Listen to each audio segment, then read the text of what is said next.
um coração puro, ó Deus, e renova dentro de mim um espírito estável. Cria em mim, Senhor, cria, recria, me faz nascer de novo, novamente, Senhor. Me faz uma nova criatura,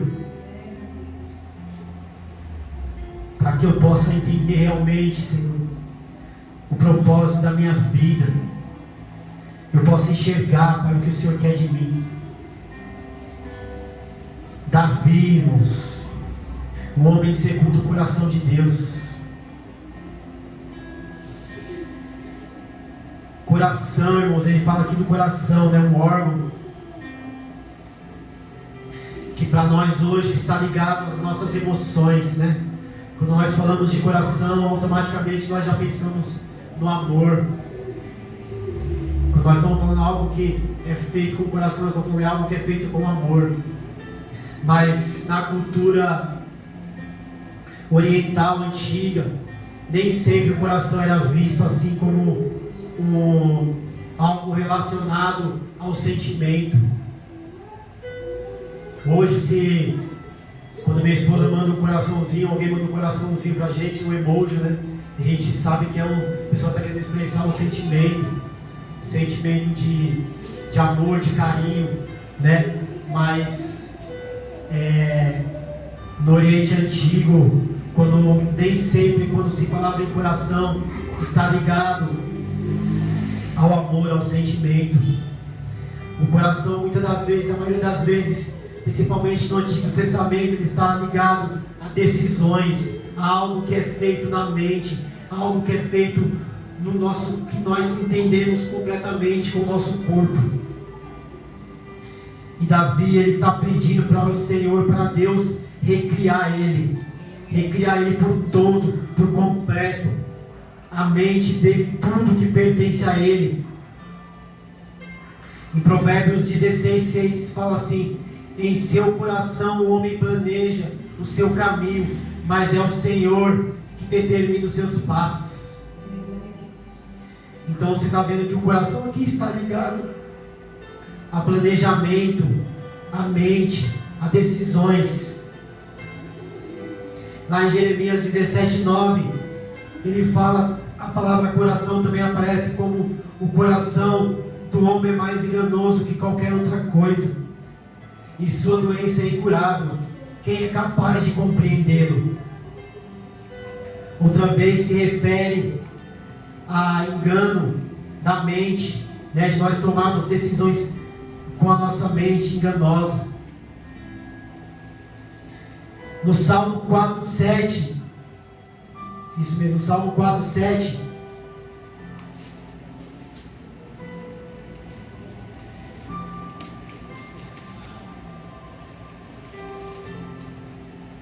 a palavra já aparece: enche o meu coração de alegria, alegria maior que aqueles que têm fartura de trigo e de vinho. Aqui nós já vemos que o coração ele já está ligado a algo mais sentimental, algo mais do... Esse é o meu?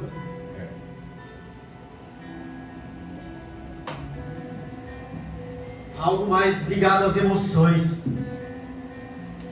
Também no Antigo Testamento, um outro órgão que é muito tratado, que é muito falado, é o estômago, ou entranhas. E para o povo antigo, o estômago, as entranhas, era parte dos sentimentos, das emoções que eles sentiam. Não é assim quando a gente sente algo, assim, a gente não sente aquele friozinho na barriga, ou a gente quando está nervoso, dá uma dor de barriga. Não é assim? Não é assim. Então você vê que as nossas emoções estão ligadas com o nosso estômago, né? Com a nossa barriga. Nós sentimos anseio, nervosismo, medo, né? Quando você vem ministrar, aquela dor, né? Que dá. Então, é um outro órgão que é muito falado também no Antigo Testamento, na cultura antiga. Jeremias 31:20 fala assim: não é Efraim, Deus está falando para Jeremias, não é Efraim para mim um filho precioso, criança das minhas delícias, Porque depois que falo contra eles, ainda me lembro deles solicitamente. Por isso se comove por ele as minhas entranhas. Deveras me compadecerei dele, diz o Senhor. O próprio Deus dando um exemplo que as emoções estão ligadas às nossas entranhas, ao nosso estômago.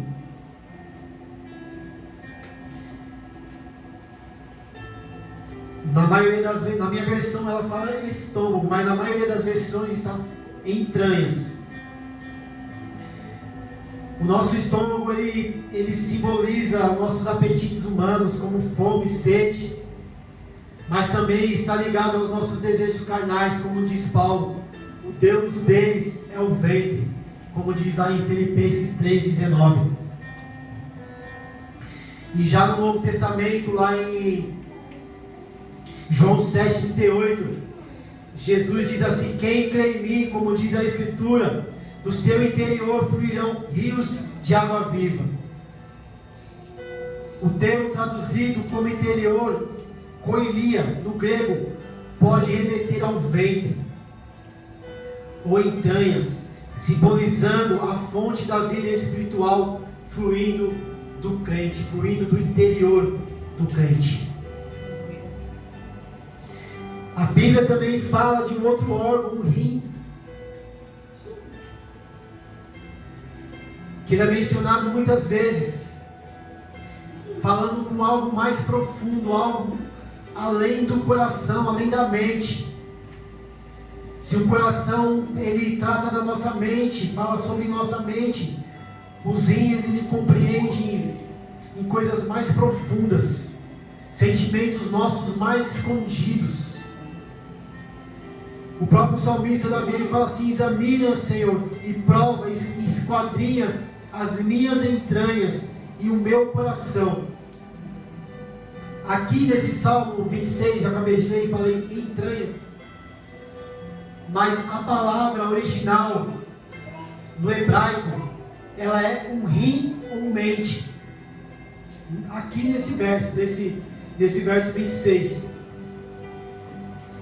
E também aqui nessa outra palavra que se encontra também em Jeremias 10, ele fala: eu sou o Senhor, esquadrinho o coração e provo as entranhas, isto para dar cada um segundo os seus caminhos e segundo as suas ações.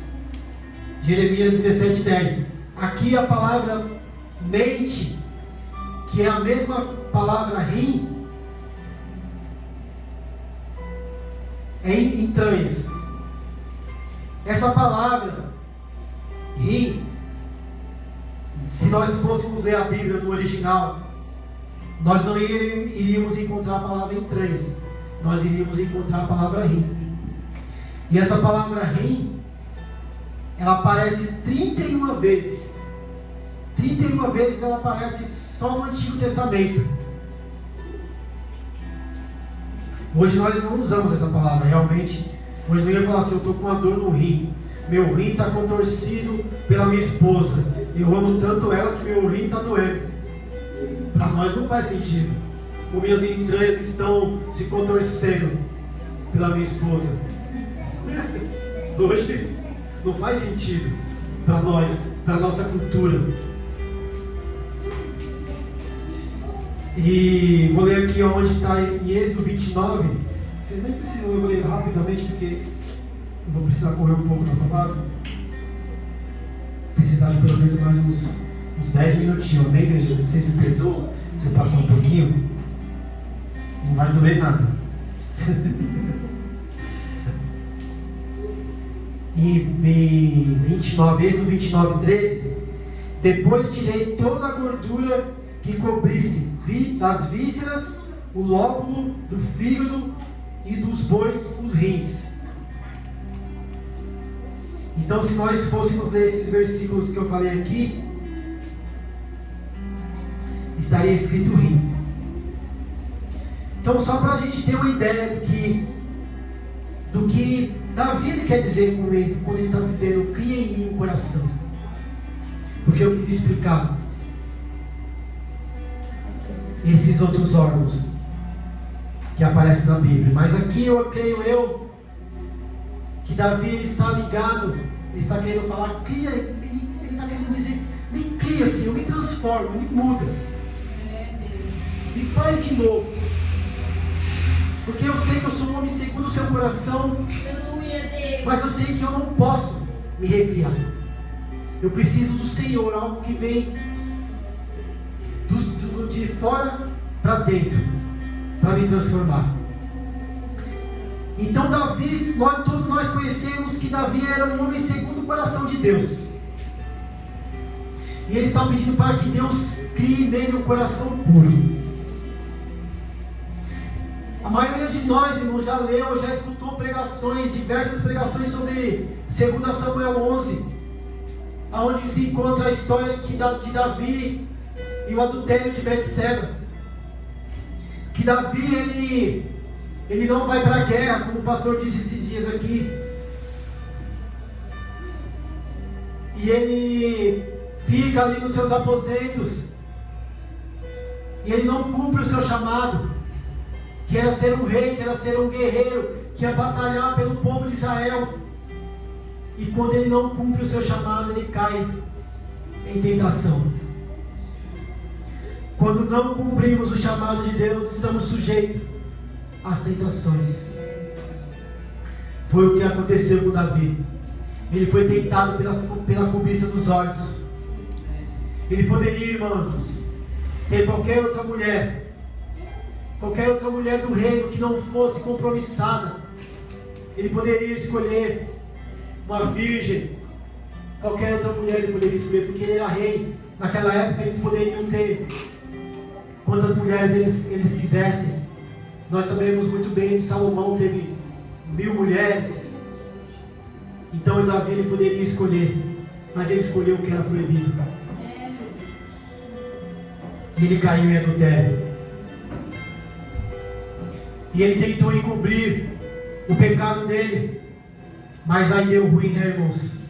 A mulher engravidou. E aí o que ele faz? Eu vou dar um jeitinho brasileiro, vou resolver isso. Chama Urias lá, coitado do homem, está na guerra, está se matando pelo reino dele, que ele governava. Agora ele vai sofrer uma traição. Que maldade, né, irmãos? Um homem segundo o coração de Deus. E nós, irmãos, então nós sabemos o que ele fez. Ele chama Urias, tenta convencer Urias para se deitar com a sua mulher, para quem sabe ele tenha relações com ela, e o pecado de Davi ia ser encoberto. Mas Urias ele entendeu que ele estava a serviço de Deus. Ele não estava como Davi, que Davi falhou nesse momento. Ele entendeu que ele estava em guerra, ele estava a serviço de Deus, ele estava naquele propósito, ele estava cumprindo o seu chamado. Ele falou: não vou fazer isso. Ele abdicou de ter relações com a sua esposa. Mas Davi, mesmo assim, insistente, irmãos, chama ele, e eles têm um jantar ali, algo semelhante. Davi embriaga eles, irmãos, dá bebida para ele, quem sabe ele depois de bebo, tonto, ele vai lá e tenta ter relações com a mulher. Mas mesmo assim, Urias foi fiel e não abriu mão do chamado dele. E aí Davi já tinha esgotado todas as estratégias dele, porque Davi era um homem muito estrategista, muito inteligente. Ele dá uma carta para Urias ser na frente de batalha, e as pessoas que estavam ali na frente de batalha provavelmente eram os primeiros a morrer. E o homem carregou a sua própria sentença de morte.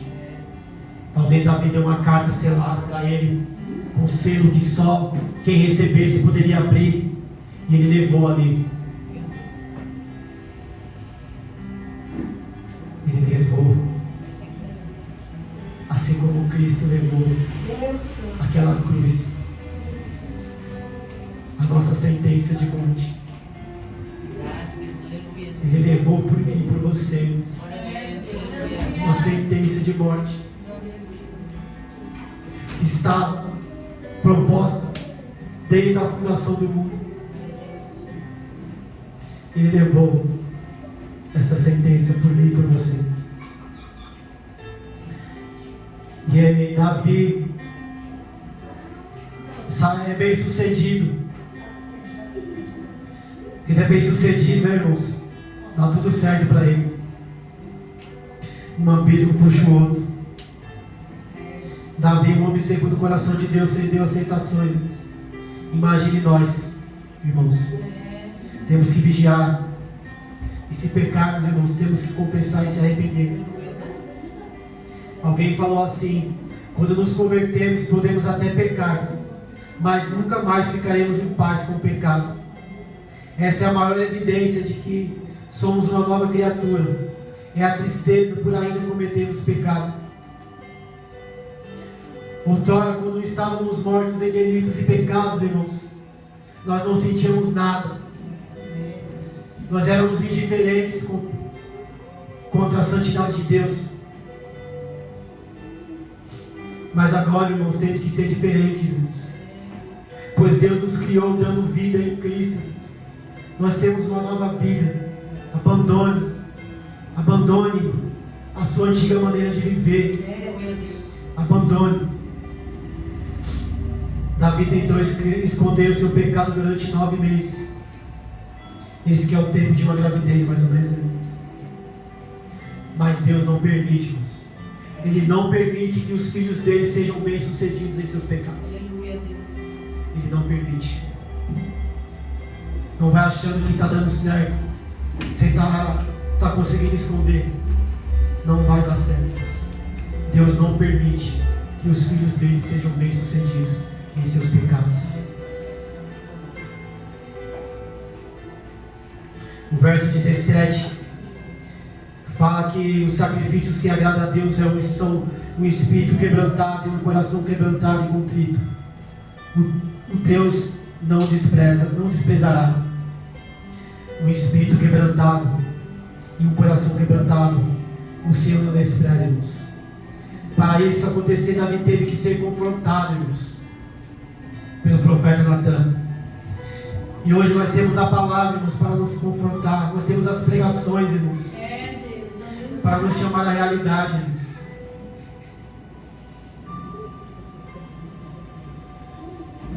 Mas para que surja efeito, irmãos, precisamos abrir o nosso coração, para que a palavra nos conduza no caminho que devemos andar. E quando Davi foi confrontado, ele deve ter lembrado da lei do Senhor, pois ele conhecia a lei, pois ele meditava na lei dele de dia e de noite. Ele fala no Salmo 1: eu medito na tua lei, Senhor, de dia e de noite. Você já leu o Salmo 119? Leu o Salmo 119, irmãos. Davi, ele fala da lei, como ele ama a lei, como ele adora a lei. Ele conhecia a lei, irmãos, de cor e de salteado.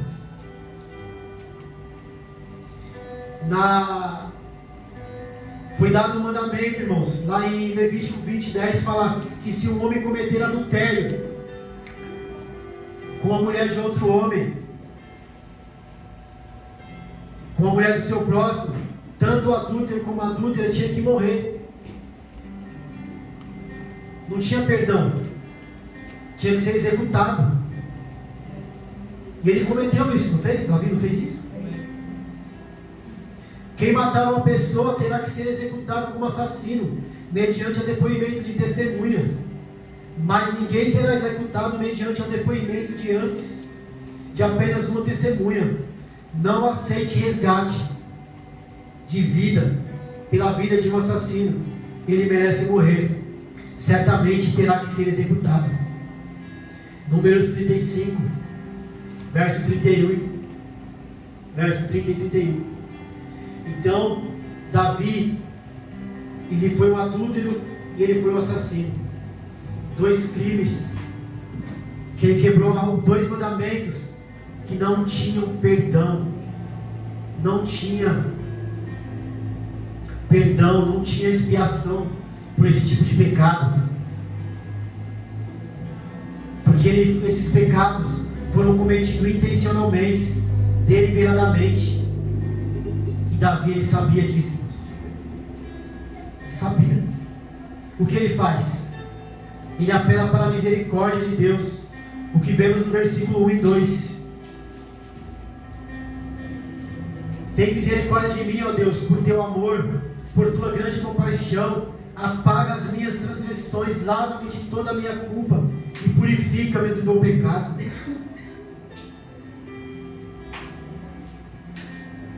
O verbo apagar-nos, ele faz referência a uma dívida que ainda vai ser paga.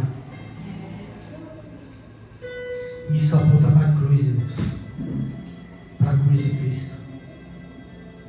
Pois todos os sacrifícios feitos no Antigo Testamento, feitos na Antiga Aliança, eles tinham apenas um valor simbólico, era apenas uma sombra, apontando para o sacrifício superior, o sacrifício de Cristo. Arrependimento, irmãos, vem do reconhecimento que pecamos contra um Deus santo, justo e eterno. No Antigo Testamento, a palavra pecado significa errar o alvo.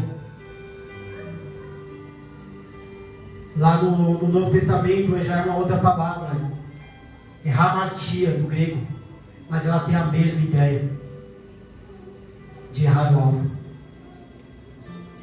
O problema é que se não deixarmos Deus ser o arco que nos lança para o alvo, vamos continuar a cair nos mesmos pecados, se não deixarmos de ser guiados pelo Espírito Santo. Davi ele tem uma percepção disso. Ele fala que se eu sou pecador desde que nasci, ele não está falando que o ato da relação dos seus pais foi pecado, mas sim que toda a sua natureza é má, todo o seu ser é mau, tudo que tinha nele era mau. Não que nós não podemos fazer coisa boa, nós fazemos coisas boas, mas ele está falando da intenção dele. Desde que ele nasceu, ele foi concebido em pecado.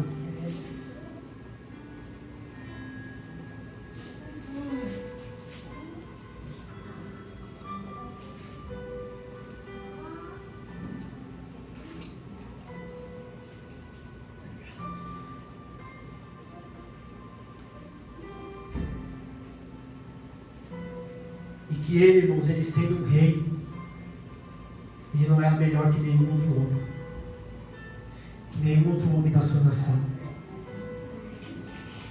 Os sãos, irmãos, quem se considera são, não precisa de médico. Quem está gozando de boa saúde, dificilmente vai ao médico. Eu falo por mim mesmo, nem sei o que é um exame de sangue, nem sei onde anda meu colesterol, meus triglicéridos, meus LHL, não sei o que lá, nem sei o que é isso. Minha esposa, coitada, faz esses exames todo ano. Então às vezes eu posso ter até uma doença, eu nem sei, porque eu me sinto bem, eu me sinto são. Então eu não vou procurar um médico, a não ser que eu sinta alguma coisa. E só aqueles que reconhecem que são pecadores, que precisam da graça e da misericórdia de Deus, que precisam se arrepender e se converter, ser quebrantados, eles vão até Deus. E Davi, ele reconhece que ele mesmo sendo um rei, ele mesmo sendo um homem segundo o coração de Deus, ele precisa que Deus crie nele um coração puro. Ele precisa nascer de novo. Eu e você precisamos, irmãos, ser recriados por Deus em Cristo Jesus.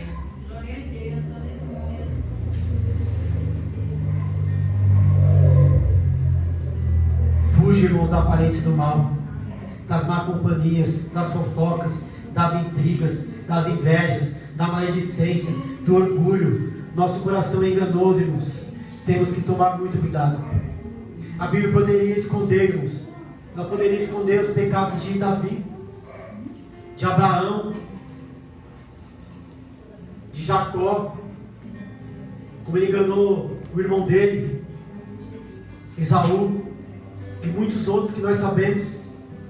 Ela poderia esconder a falha de Pedro, mas não, irmãos, ela mostrou que esses homens também são falhos como nós.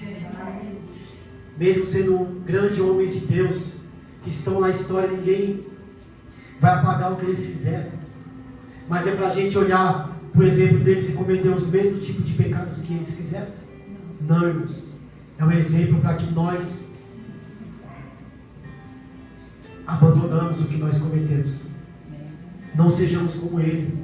E quando nós caímos, que nós se arrependemos e pedimos perdão para ele.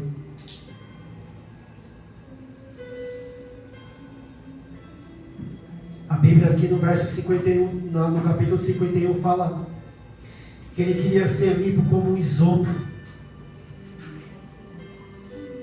O isopo, irmãos, era um arbusto cheio de pelos usado pelos sacerdotes para encharcar de água ou sangue sobre os que precisavam de purificação cerimonial. Então eles iam ali diante do sacerdote no dia da expiação, no dia que o sumo sacerdote ia ali, e os pecados iam ser expiados. Então, ou era lavado com sangue, era aspergido neles, ou água para limpar eles. Hoje nós não precisamos mais disso. Hoje nós somos purificados pela obra realizada por Jesus Cristo na cruz. Aleluia! Glória a Deus. Ele aspergiu o próprio sangue, amigos. Fala que quando a lança ela entrou, o sangue, a água jorrou, irmãos, do lado dele. Nós somos purificados, somos lavados, não mais pelo simbólico isopo, pelo sangue precioso de Jesus, pelo sangue precioso. Mas, irmãos, não basta simplesmente confessarmos os pecados e receber a purificação de Deus. Também é preciso deixar que Deus nos renove interiormente, a fim de que possamos vencer o pecado e resistir à tentação. Davi foi perdoado, mas Deus permitiu que ele sofresse as consequências trágicas, irmãos, do seu pecado. Ele perdeu a família dele, irmãos. Ele perdeu o governo da família dele. Os filhos se rebelaram, um estrupou a própria irmã, o outro queria usurpar o rei. Ele nunca mais conseguiu governar a família dele. Em troca de uma relação. Pelo que você está trocando o seu relacionamento com Deus? Por um copo de bebida? Pelo trago do cigarro? Por contar uma fofoca? Por ser invejoso? Pelo que você está trocando o seu relacionamento com Deus? Não quebre o seu relacionamento com Deus. Não quebre o seu relacionamento com Deus. Porque há consequências, irmãos. Você vai apostar? Você vai ficar apostando? Ah, Deus não vai fazer nada, deixa eu continuar do jeito que eu estou. Paulo fala assim: continuaremos a pecar para que a graça de Deus aumente. O arrependimento verdadeiro, irmãos, vem acompanhado de fé. E isso vai continuar por toda a vida cristã. São atitudes do coração que continuam. Jesus diz ao seu discípulo: orem diariamente, irmãos, e perdoe os nossos pecados, assim como nós temos perdoado aqueles que pecam contra nós. Mateus 6:2. A oração sincera, irmãos, gera tristeza legítima por causa dos nossos pecados e gera arrependimento genuíno, não remorso. Por isso, não devemos abandonar a oração. Ela é a prática importante da nossa vida, irmãos, em Cristo. Davi provavelmente foi um homem que muito orou. Por isso vemos a quantidade de salmos que ele escreveu. Já Saul, aparentemente, não tinha essa preocupação. O arrependimento sincero, ele não é uma emoção, irmãos, porque as emoções, elas vêm e passam. Mas sim uma mudança de direção.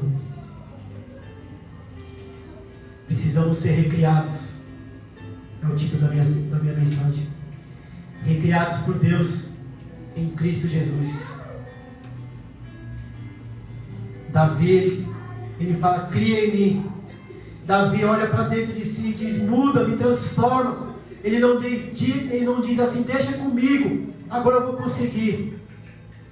Mas ele vê que mesmo sendo um rei, ele mesmo não podia mudar o seu coração. Aí ele clama, cria em mim um coração puro, ó Deus. Cria, Senhor. Deus Santo. Cria em mim, Senhor, um coração puro. Aleluia, Jesus.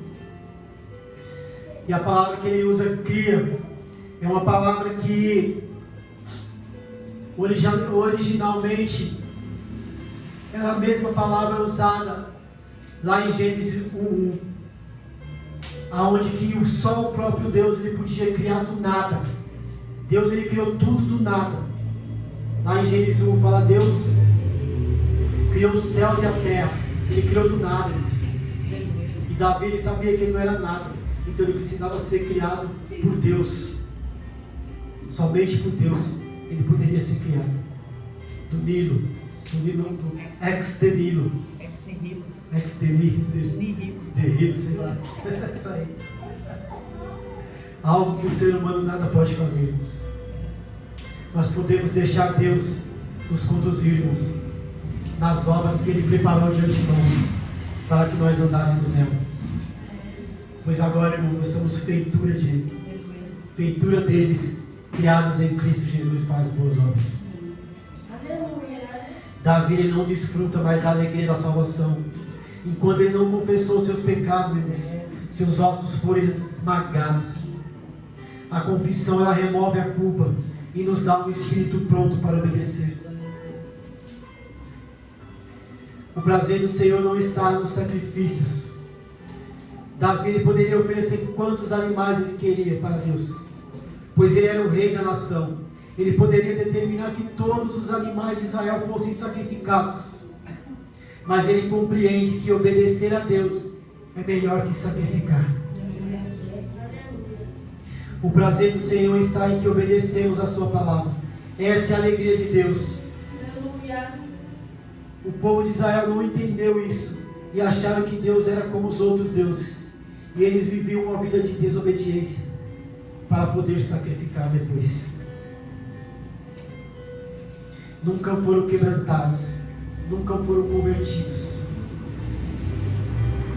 Não entregaram sacrifícios sinceros para Deus. Nós temos que ter muito cuidado, irmãos. Achamos que só porque estamos na igreja, estamos aqui dentro. E fora isso, vivemos uma vida hipócrita, uma vida de desobediência.